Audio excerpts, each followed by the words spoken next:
TinkerCAD tips. This evening I was working on some articulation and some testing of the new bundles, bundle and union grouping. I've done a couple tutorials about that, and I was inspired by a tutorial or video that HL ModTech dropped over on YouTube. So I was doing a little experimenting with my own type of articulation, working on an upcoming video, and I think I've hit on another little bug or a quirk with this new bundle and union grouping. So let me sort of explain what that is. So if you've done any toying at all with the bundle and union grouping, you can see those up here. I had made this little bundle. It was two toruses, and then there's these whole partial cylinders that go around them, and if I select on this, you can see that it's part of a bundle group, meaning that they're tied together without the holes actually being cut in. If I ungroup that, you can see now they're in their normal state. I have a torus here, another one here, and then those holes. And I had selected them, and I had done a bundle grouping. Notice it's highlighted in green. And these have sort of a special purpose, meaning when you take a group like this, a bundle group, and you union group it to another solid, these holes here won't be cut into the solids within the bundle group, but they will be cut into the solids that they're being union grouped to. Let me show you a quick example of that.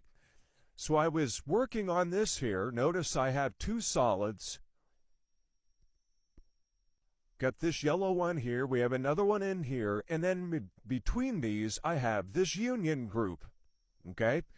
So if I select the two of these, or the three of these, the two solids and the single bundle group, and if I union group those together, I expect that everything will be there, and those holes that I had will be cut into these outside solids.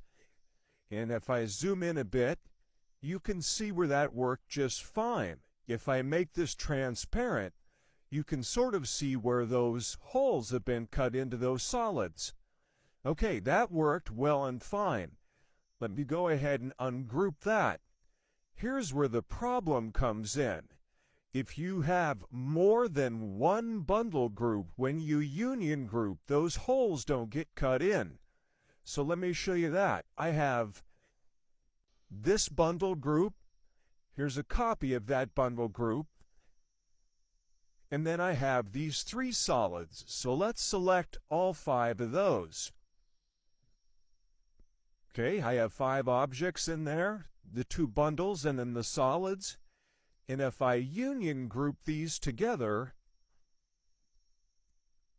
those holes aren't being cut into the solids now on either one of them. You see that there? So you should be aware of that. Let me try this in a different way. Let's do it with this bundle group. I'm going to shift select this one solid and shift select this bundle group. So I have 2 bundle groups and a solid. I union group those together. Again, those holes haven't been cut in. So I'm going to reach out to the folks at Autodesk to see if this is a known bug or if this is expected, if it is a bug, or if it's just a quirk in the way that these bundles work when you join them into a union group. So something you should be aware of, if you're doing this sort of a thing, you're going to want to make sure that you only have one bundle group and then they work just fine. You can see if I union group just this one, my holes get cut in. So when doing something like this, now instead of selecting, let's say, all of this, if I selected all of these together and tried to union group, it wouldn't do what I had expected it to do. So that's just kind of an oddity, and I thought I'd make everyone aware of it, and if I hear anything back from Autodesk, I will let you all know. Happy tinkering. As always, like, follow, and repost. If you have ideas for other TinkerCAD tips tutorials, let me know in a DM. Happy tinkering.